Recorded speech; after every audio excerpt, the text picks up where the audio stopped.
Morning all. We begin with breaking news that's due on the cost of living crisis. Let's speak now to our business correspondent, Helen-Ann Smith, who's at a Royal Mail sorting centre in East London this morning. Helen-Ann, as we await that data, I mean, you might as well explain, this isn't a career change for you, is it?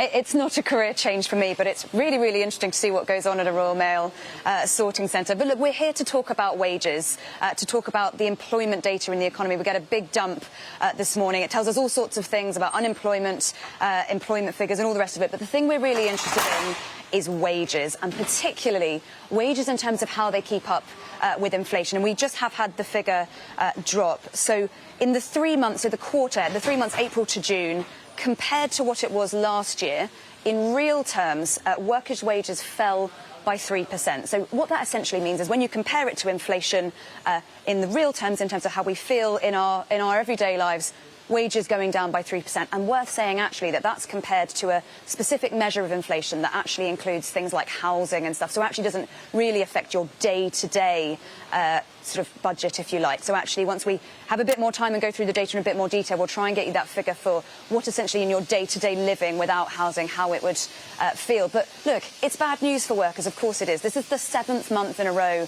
that workers' wages have fallen in real time. And it means that workers across the economy are facing extremely difficult times at the moment. As I said, I'm in a Royal Mail sorting office. Fascinating to see what's going on here. These are the packages that are being sorted in the sort of old-fashioned manual way. If we swing around, there's actually some training going on and a brand new machine that would automate the sort of the processing of those packages. Around 7,000 an hour this machine can process. And it matters because workers at Royal Mail are one of just many groups across the economy who have balloted to strike because they say that their pay is not keeping up with that inflation.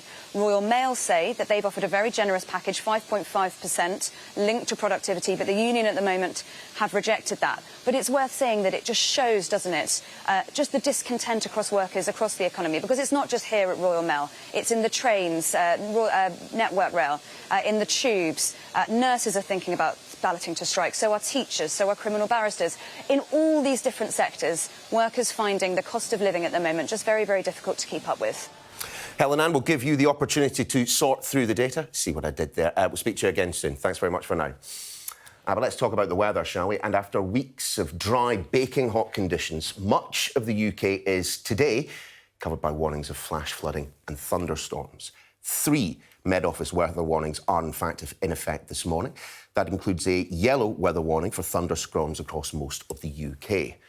We're being told that the conditions could cause flash flooding, disruption to transport, and possibly power cuts. That warning will stay in place tomorrow for some areas, including the East Midlands, East of England, London and South East England, South West England and the West Midlands. A separate yellow weather warning for rain has been issued for southern and eastern Scotland. That warning staying in place until at least 10 o'clock this morning. Well, these are some of the latest pictures that we have from Truro in Cornwall, where heavy rain soon led to widespread flooding yesterday afternoon. One eyewitness said the water level was the highest he's ever seen in the county.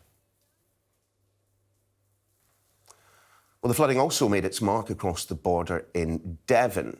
This is one of the buildings at the Milky Way Adventure theme park, a popular resort, especially during the summer holidays.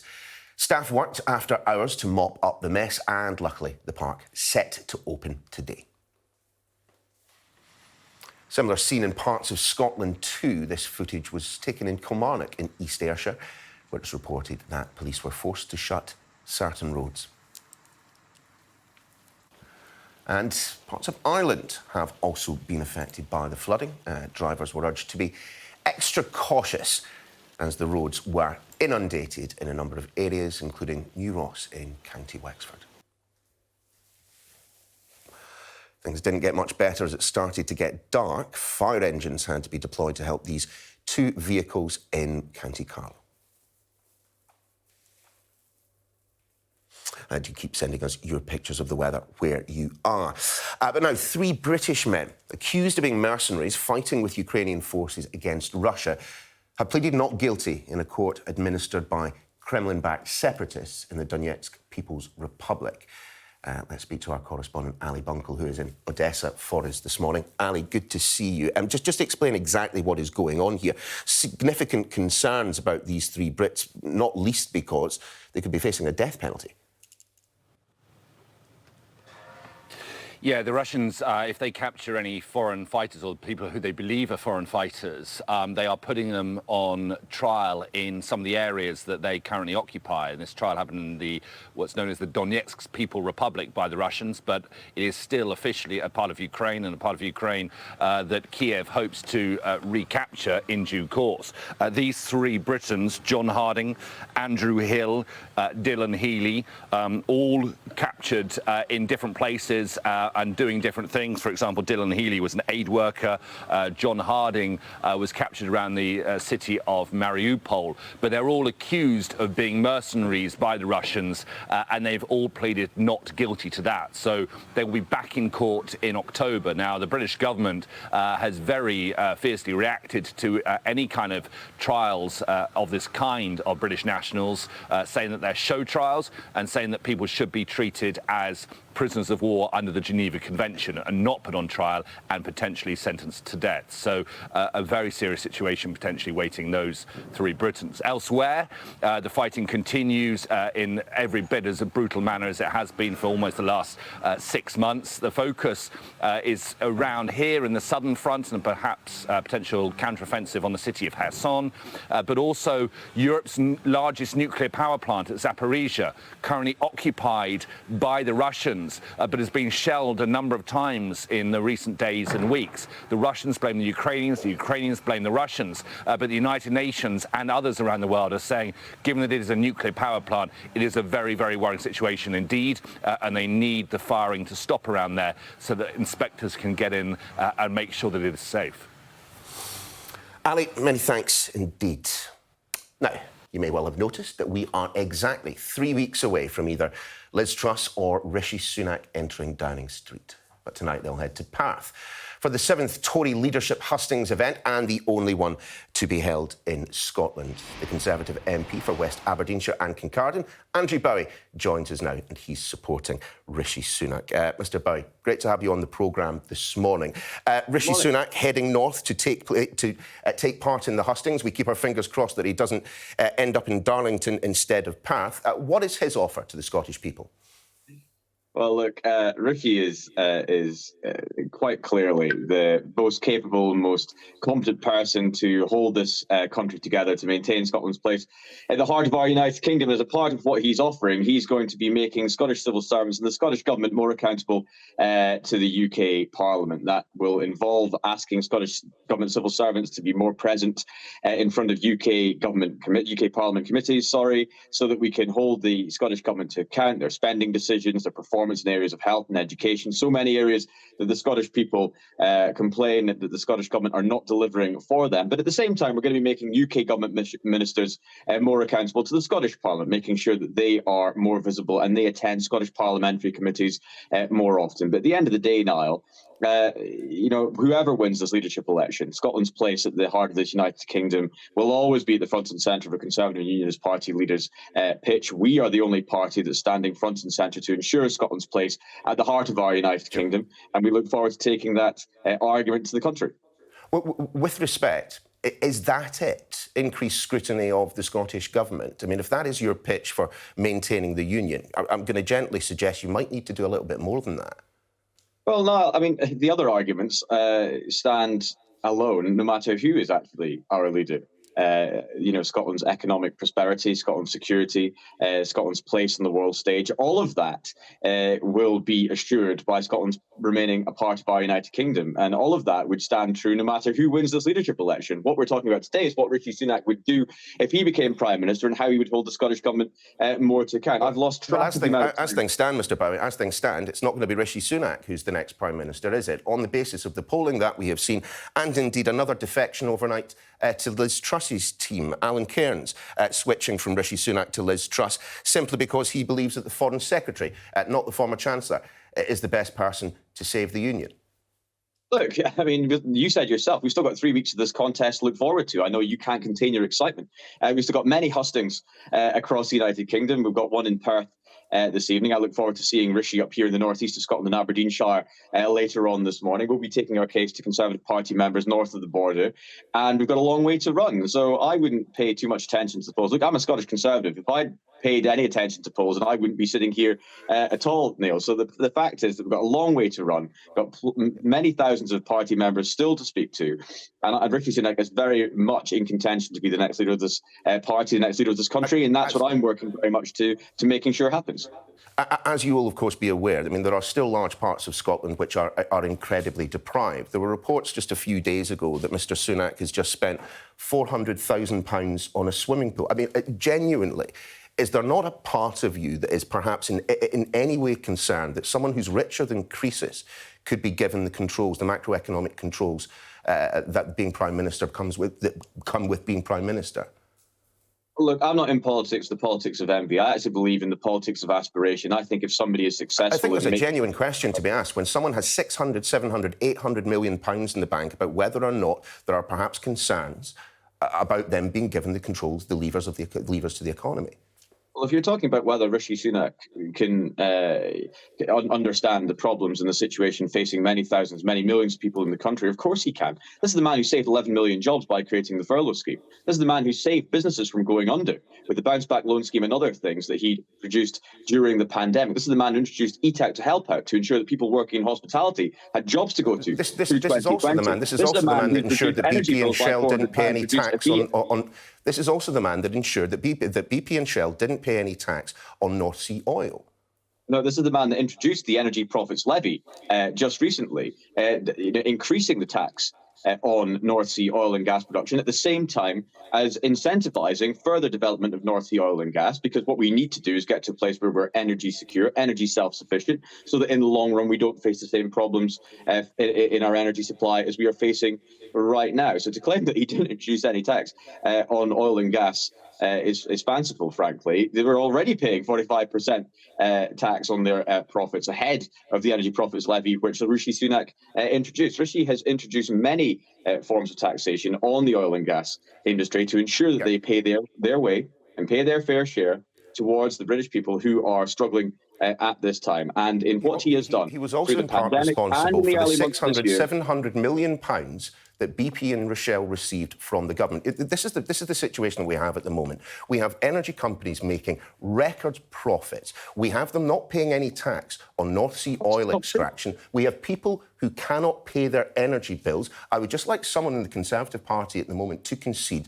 that the market has failed. This is a complete failure of the market.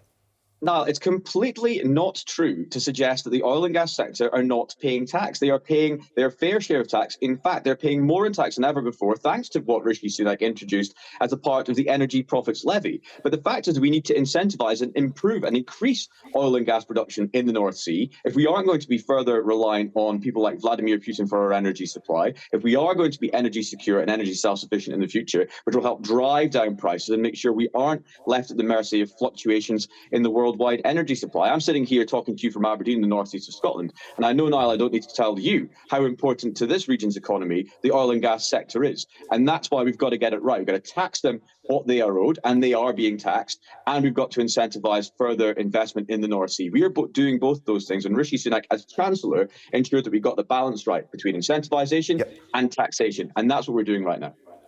My point is simply that there seems to be a pattern of behaviour when it comes to Mr Sunak and tax. Now, we know in terms of his family finances that he's been keen to limit his exposure, but what about Amazon? Thanks to the super deduction scheme, they will be paying little or no tax for another 2 years. And all of this infrastructure spending that they have been doing on new warehouses, which they would almost certainly have done without the government choosing to subsidise it, we're paying for it. That's because of the former Chancellor.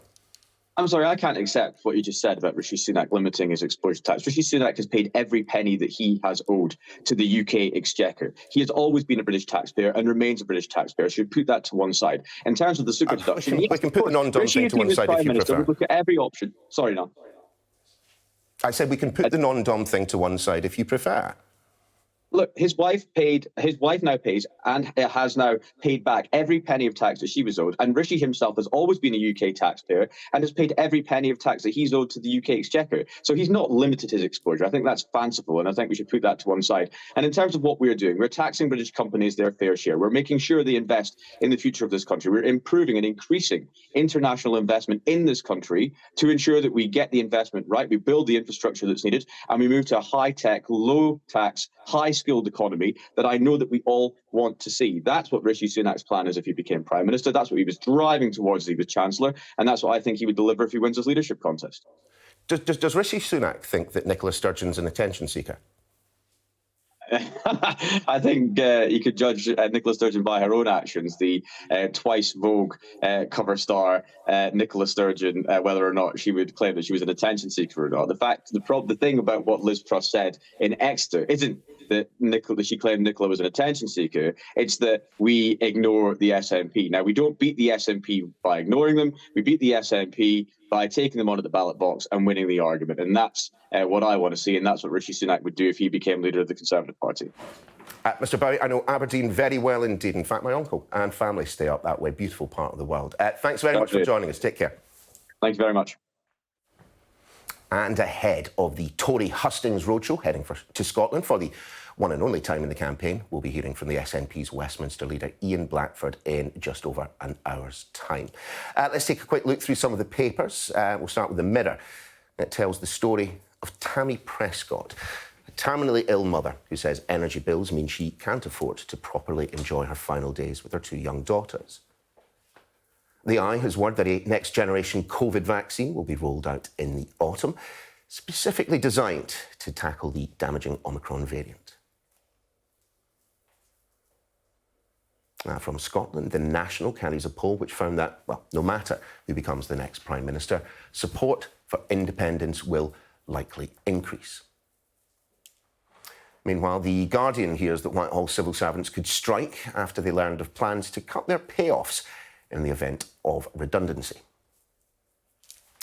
The Metro reports on the rape trial of Manchester City footballer Benjamin Mendy.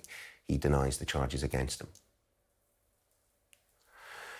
The Telegraph says the Royal Navy is planning to end its role in combating the influx of migrants crossing the Channel. While the Mail leads with the prospect of more airport chaos at the next half-term, after Heathrow extended its cap on the number of passengers and flights it can handle. And according to the Financial Times, China has cut one of its key lending rates in an attempt to soften the economic blow of the pandemic. As you can see, Tamara Cohen joins us once again in the studio. Morning, TC. Let's talk about the Conservative battle. Of course, just speaking a moment ago to Andrew Bowie, member of Team Sunak. I mean, it's not looking good for them, although you have to say the polls have started to narrow. That's right. And if you look at that poll from The National about how they're doing in Scotland, they've both got a lot of ground to make up in Scotland. Scottish Conservatives were largely more against Boris Johnson than Conservatives were in England. A lot of Scottish MPs were at the forefront of suggesting that Boris Johnson should resign. They want somebody who they can put their trust in, and at the moment both Rishi Sunak and Liz Truss are talking a lot about wanting to oppose another independence referendum, wanting to hold the Scottish Government to account more, but they've both got ideas on that front about how to make sure the Scottish Government publishes data or get civil servants to account for their decisions. But certainly they have to win people over when they go up there and take members' questions and show that they get the tone right. So that's going to be the job that they have to do tonight, and the suggestions are that whoever wins, support for independence may well increase off the back of it. They will need to secure some votes from Scottish Conservatives tonight, but of course the big question at that hustings and in every hustings is of course the cost of living and what they're going to do about it. And there's a real deafening silence, I thought, from many Conservatives about Keir Starmer's big policy yesterday. They have largely, yes, suggested that it may not work, but not really gone for it particularly. And I think that's because both of the contenders are under pressure to announce something that would really rise to the scale of the challenge. You're not suggesting they're going to nick it. Well, I think that both of them are very opposed to the idea of extending the windfall tax, and you do wonder whether that is going to hold, given the popularity in polls of the idea that energy companies need to pay a bit more so that the rest of us pay a bit less. So they're against it for now, but I think they see the risks of really going for something which will give people £1,000 in their pockets, whatever the questions, and there are plenty of questions about how expensive it is. Tamara, for now, thanks very much indeed. Plenty more still to come on the programme. A year on since the Taliban returned to power in Afghanistan, I'll be speaking with the head of the Norwegian Refugee Council about what the last 12 months have been like for the people that live there. And after Labour leader Sir Keir Starmer unveiled his party's plans to tackle the cost of living crisis, I'm going to be joined in the studio by the Shadow Climate Change Secretary, Ed Miliband. Really looking forward to this one. I'll be speaking to a bubble business owner about her concerns about the cost of living and indeed how it will affect her livelihood.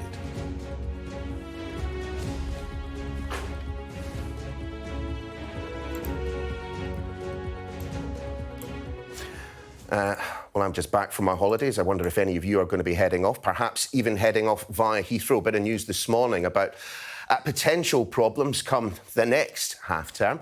We're joined now by Saba Chowdhury, who is indeed down at the airport. Saba, what are you hearing?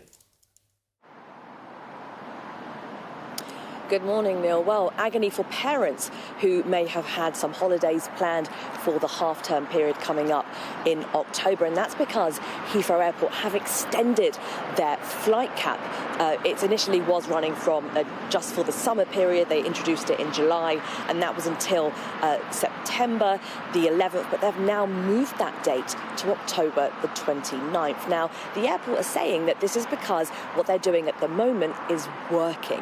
There have been significantly less last-minute flight cancellations. There have been less issues with things like baggage, and for this reason they have moved the dates. Now, this of course comes after months of severe issues and travel disruption within the aviation sector, and it's something that for a while now has been going on, and we're being told is not going away just yet. Now, this comes as the airline industry phases out of COVID restrictions amongst many staff shortages. Now, I was on the British Airways website not that long ago, and I saw that they were offering a £1,000 sign-on bonus for some roles relating to ground operation staff, which is telling of the situation at the moment. Now, this cap is constantly in review, they're saying, and they want to lift it, but they only will once they are confident that they can offer passengers a successful flying experience.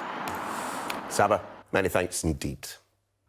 Now, let's bring you some of the day's other news, and we start in the United States, where Donald Trump has accused the FBI of stealing 3 passports during their search of his Mar-a-Lago estate. The FBI raided the former US president's home when officials discovered boxes containing classified information were taken after his presidency came to an end. A Department of Justice official has told NBC News that passports belonging to Mr. Trump are not in the possession of the FBI and have been returned. And Donald Trump's former attorney, Rudy Giuliani, is a target of the criminal investigation in Georgia that has been examining efforts to overturn the results of the 2020 presidential election. The move to designate Giuliani as a target as opposed to a subject confirms his identification as a key figure in the attempt to reverse the former president's electoral defeat to Joe Biden in the state.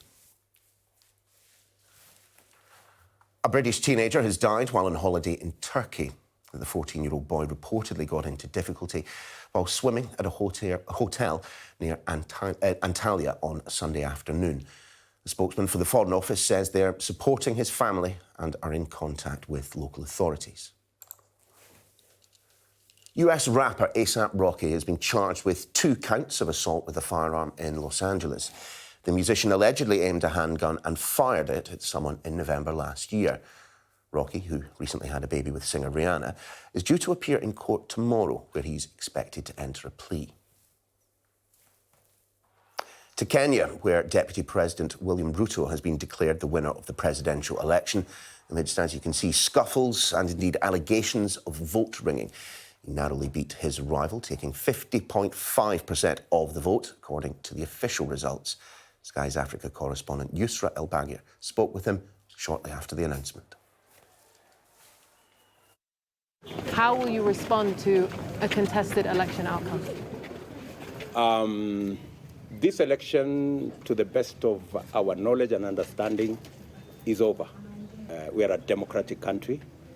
We have built robust institutions that can undertake the resolution of any issue.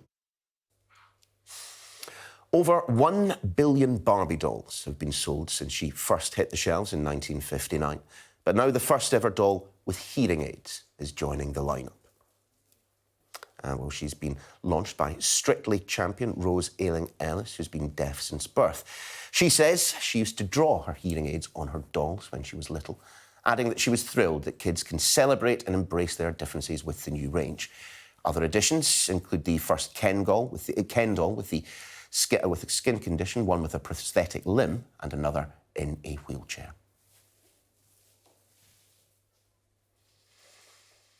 Well, let's return to the weather emerging across the UK. Sky meteorologist Joe Robinson joins us now. Joe, lovely to see you. Not raining where you are, but rain's definitely on the way. It certainly is, yes. It's currently not raining here at the moment, but for England and Wales, we'll see widespread thunderstorms developing today. Rain over southern and eastern Scotland too, but dry conditions for Ireland and Northern Ireland. Let's take a look at the details. Warm memories wherever you go. The weather, sponsored by Qatar Airways. So today we're going to see thunderstorms developing. We're currently seeing thunderstorms across the Channel at the moment. They will spread northwards, and as the morning progresses and the heat builds, we will see further thunderstorms developing across England and Wales. Some heavy rain across southern and eastern parts of Scotland this morning, but that rain will ease as we go through the course of the morning, and dry conditions across Ireland and Northern Ireland. So temperatures for this afternoon, we will see a high of around 26 or 27 degrees Celsius in the south. And it's muggy too across much of England and Wales. And that's why we're seeing those thunderstorms developing. And they will bring some torrential rain. Torrential downpours could bring travel disruption and local flash flooding. So tricky conditions across England and Wales. And we will see the focus of those storms across Lincolnshire to the southwest. The weather, sponsored by Qatar Airways. Well, clearly, with parts of the world experiencing extreme weather conditions, including the United Kingdom, let's take a quick look at the impact of climate change on the planet. Now, the right half of the screen shows how the UK's power is currently being produced. None of it coming from coal at the moment, but a significant proportion, 56%, coming from gas. On the top left, you can see just how much warmer the Earth is now than back in 1880 when records began. 1.26 degrees Celsius warmer, in fact. And finally, bottom left, the total amount of CO2 emissions in tonnes. Now, a bit of a change of direction. Today marks 45 years since the world said goodbye to the king of rock and roll. We can't go on together with suspicious minds. Yeah, you just saw Elvis in there a little bit. It is now nearly half a century since we lost a legend that was Elvis Presley. And of course, people will be marking the anniversary of his death today, and indeed throughout what's known as Elvis Week, but some already have. Overnight, fans gathered at Graceland to attend an annual candlelit vigil in the singer's memory. And there will no doubt be further tributes to come throughout the day, including from me, cracking Some Suspicious Minds. Anyway, welcome back. The people of Afghanistan are facing a serious economic and humanitarian crisis. But on Monday, the Taliban and its supporters took to the streets to celebrate an official national holiday. It is, of course, 1 year since the Taliban regained control of the country. And perhaps the most significant thing to happen, excuse me, is its decision to stop women from receiving higher education. A senior Taliban official has told Sky News that should not be a reason for the international community to cut aid, but asked for more time to make changes. Sky's Stuart Ramsey reports again from Kabul as the Taliban celebrates a national holiday. Congratulations to all of Muslim people. It is a very happy day. A year ago, they said they couldn't believe they took Kabul so easily. They celebrated then, and they still are. On a now public holiday, the Taliban took to the streets in their famous pickup trucks and, of course, now in their captured cars.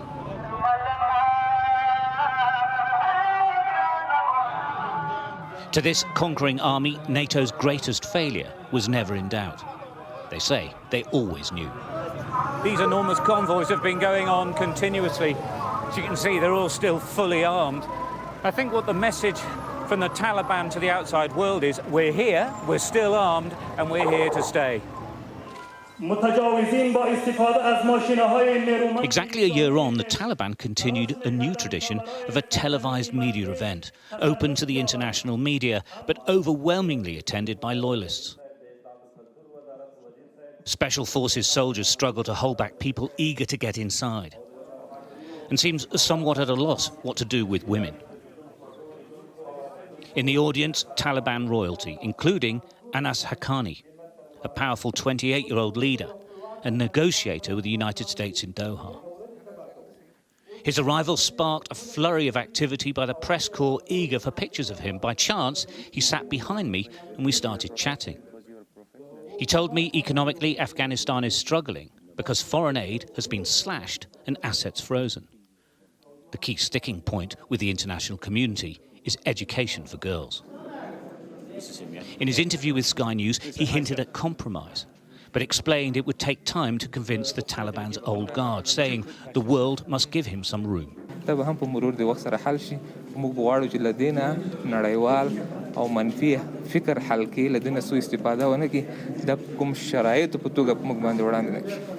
is nuanced stuff, but for a Haqqani family member, an ultra-conservative group, this is a big deal.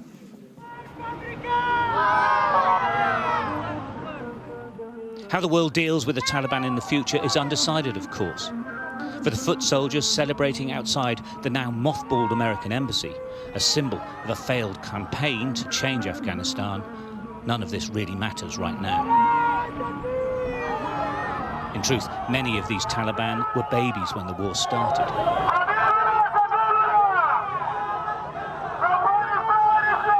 $1 trillion, and 21 years later, they're in total control. Stuart Ramsey, Sky News, Kabul. Jan Egeland is the Secretary-General of the Norwegian Refugee Council and joins us now. Jan, great to see you. You saw, or you perhaps heard in Stuart's report, the Taliban celebrating a year since they took Kabul and the country. I suspect, though, that ordinary Afghans don't have very much to celebrate. What is your appraisal of just how dire the humanitarian situation is there right now?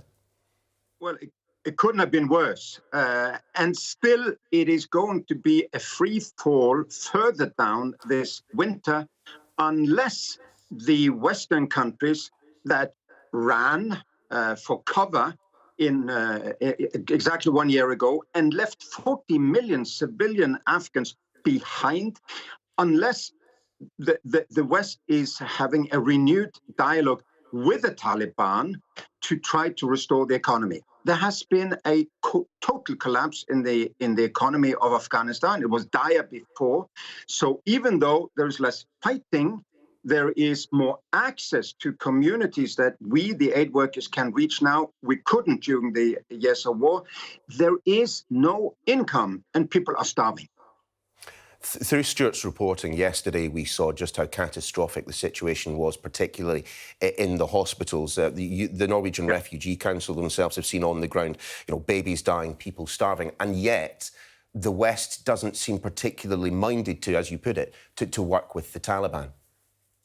No, and of course, the Taliban won a bitter war, but they were, for 20 years, given expectations, hopes, promises to the women, the girls, the civilians of Afghanistan, and they are still there. So what we hope, what we beg for, is that there is renewed contact Both sides have to reach out to the other, because Afghanistan lived on development aid before. They lived on subsidies. They lived on World Bank. Now that World Bank money is frozen, development assistance is taken back. The banking system has been paralyzed because of the sanctions. There is no printing of bank notes. So indeed, the Taliban has a lot of faults, and they have a lot on their conscience, including crushing hopes for an entire generation of Afghan girls. But it is as much the Western sanctions that is now holding back some degree of economic recovery, and it's also holding back, food production and so on that is needed before this harsh winter that is coming. We have 1,400 aid workers on the ground. We are now struggling in a hopeless situation between a tough and difficult and discriminatory regime, and on this other side, the outside world, which just cut and run and is not interested in Afghanistan anymore, it seems. Yeah, and that is a significant number of people that the Refugee Council has working there. I mean, to what extent are the Taliban allowing you to do your job? Well, we have access to corners of the country which we couldn't go before because there was crossfire there. We were attacked there. So that's the good news. Of course, in the countryside where there was no hope even before. Listen, in many areas there was no education, there was no services, there was only war. Now the whole country is engulfed in this economic misery, but at least we can operate now in many corners of the world. We have 300-400 female staff whom we try to promote, whom we do not discriminate against. On the other hand, we try to promote their careers. Of course, they also have problems now with the Taliban having this medieval relationship to gender equality. Just in terms of the way in which the Taliban operate, yesterday I spoke to Michael Keating, former UN Deputy Envoy to Afghanistan. He claimed that the Taliban is experiencing a degree of infighting between, the 2001 Taliban and I hate to use this phrase, but the rather more progressive members of the Taliban. Yeah, I think there is very different lines of thought there. And of course, I am among those who are really disappointed that these bearded men to our face, when I went to Kabul last autumn, said there will be girls' education, we will open up, there will be protection of human rights, there will be full minority protection, there will be no discrimination. And then girls try to get back to secondary school, to higher education, and they were denied. They have now been confined to homes. That is a breach of the word, really, those who dealt with us in Kabul. There are other people sitting in Kandahar who seems now to call the shots, which again calls for engagement. If Western diplomats now are only interested in Ukraine and a few other places and being very nationalistic in their attitude, then we have failed forever these 20 million women who got all of these hopes and who are now actually thinking of how can we survive this winter, perhaps even more than how can we get back to school. Jan Egeland, Secretary-General of the Norwegian Refugee Council. Thanks so much for your time. Thank you. But let's return now to the weather across the UK, with forecasters predicting thunder, lightning and flooding as the recent dry spell comes to an end. Let's bring in one of the experts, Met Office meteorologist Claire Nassier. Claire, lovely to see you this morning. I suppose, given how much we have all been performing rain dances in our back gardens, many people will be welcoming the weather, but, I mean, it could be pretty grim. Yeah, certainly. And when we're looking at thunderstorms, to be honest, it's the wrong kind of rain which we need for the ground, particularly across central and eastern areas of England, where we've seen the land so parched over this summer. It's been a very dry year so far. And what we're looking for is sort of continuous rain, moderate rain, rather than this incredibly intense burst, which currently is moving up across more southern areas of England. So we're not out of the woods yet, Neil. And we've seen heavy rain last night, thunder and lightning, not only across England and Wales, some heavy rain across eastern Scotland, where there's a rain warning until 10 a.m. this morning, and Ireland also the last few days seen some biblical downpours. Claire, just explain why this rain that, as previously mentioned, people have been almost praying for, why it isn't just settling straight into the ground and getting sucked up by these, well, the soil that hasn't seen a drop of it for weeks.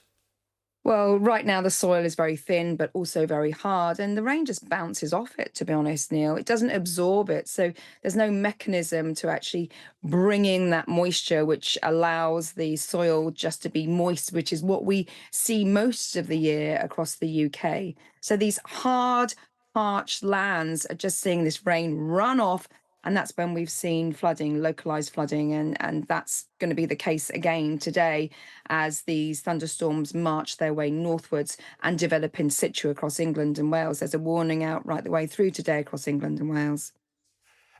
Just something that appeared in one of the newspapers this morning, I think in the Mail, in fact, they were saying that the Met Office have told households to pack grab bags, and that's something I know from foreign travel, where generally we're going off to get shot at. But what they're talking about is apparently you're talking about is grab bags containing mobile phones, insurance documents, emergency cash. I mean, is it really that bad? Well, I've experienced it myself here in Cheshire before, where we've seen really intense, heavy rain over a short period of time, and my garden hasn't been able to cope with it.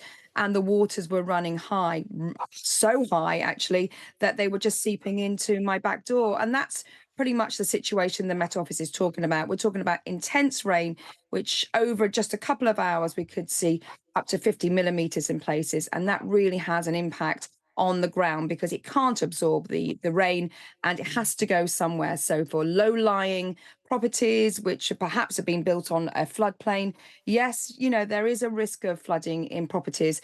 Get all your documents, whether it's, your mobile phone, your passport, etc., all those things you don't want to be damaged by floodwater, and make sure they're ready to go or on a higher level of your house. Are we at the point, Claire, of being able to say with a degree of certainty that this is the new normal, that this is what we all have to start getting used to? Yes, and in fact, for the last decade, we've seen this more and more so. Through the summer months, the weather is turning hotter. We know that from this year and the last 10 years, if not longer. But not only that, when we do see rain, it's short, intense bursts. Warm air, hot air can absorb more moisture.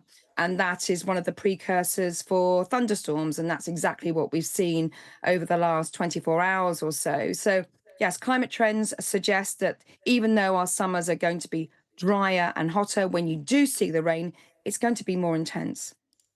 And Claire, just finally, people watching this who want to find out just the latest information, if they want to know what weather warnings are in place, where do we head? Apart from the Sky News website, obviously. Of course, the Met Office website, but actually what I use every day, and this is one of my key things, is the phone. It's the Met Office weather app. It's absolutely brilliant. It's got in-vision forecasts, so you can listen to the forecast, but also radar, so the current situation, the distribution of those thunderstorms and that rain, and also the forecast of that rainfall over the next 36 hours. So it's a really good tool to use, particularly if you're travelling over the next few days. Claire, great to talk to you. You take care in the rains. Now, it is round 7 in the Tory leadership hustings tonight, dear go, as Labour's Liz Truss and Rishi Sunak face party members in Perth for their one and only trip to Scotland. With exactly 3 weeks until one of them enters number 10, let's take a look at the state of the race with Opinion's head of political polling, Chris Curtis. Chris, lovely to see you.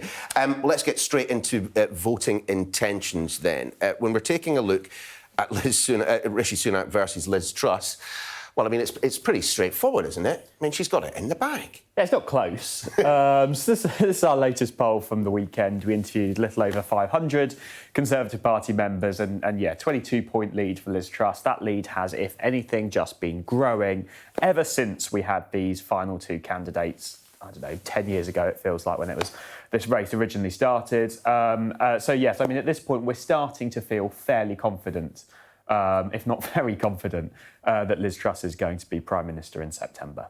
I mean, before we move on to the next bit of data, I'm speaking to Peter Kellner, of course. I'm sure you know very know very My old well. boss. Exactly. And he said, look, when I said, look, is there any chance that you could get this one wrong? That, you know, that we are a distance away, 3 weeks still for things to change. I mean, if you did get it wrong, the polling industry, he said, would have to really look inwards on this one. Yeah, I mean, look, I'm a lot less confident in party members polling than I am in our general election polling. There's loads more ways that it can be inaccurate. We don't know the demographic profile of Conservative Party members because the Conservative Party doesn't release it. It's very hard to poll these people because there aren't that many of them. And there's also a lot of them that are very, very old and therefore less likely to take part in polls. So there is a lot more scope for error in Conservative Party members polling.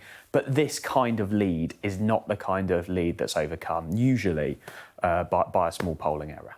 Now, when I'm watching our political correspondents travelling the country, going to all of these hustings, whenever they pitch up at them, the mantra from the members that they speak to appears to be, haven't decided yet, I'm going to make my mind up. I mean, how true is it that people are waiting until they see the candidates face-to-face or waiting until the last possible moment to make the decision? Well, our latest data also from this poll shows that this has taken over the course of the last week. These numbers will probably have changed quite dramatically since then, but even on the numbers that we had here, you know, 29% had already voted, and then an additional, nearly half had said that, well, I haven't voted, and almost getting around to it, but we've completely made up our mind. So there's very few people left over at the end that are still swayable based on what they're seeing in this contest. Now, people turning up and going and seeing the hustings might be slightly more likely to be undecided and looking for something to help make up their mind. But actually, the data at this stage shows that most members have pretty much made a decision about how they're going to vote. So even if, I don't know, Rishi Sunak, say, were to, you know, nick Sir Keir Starmer's idea for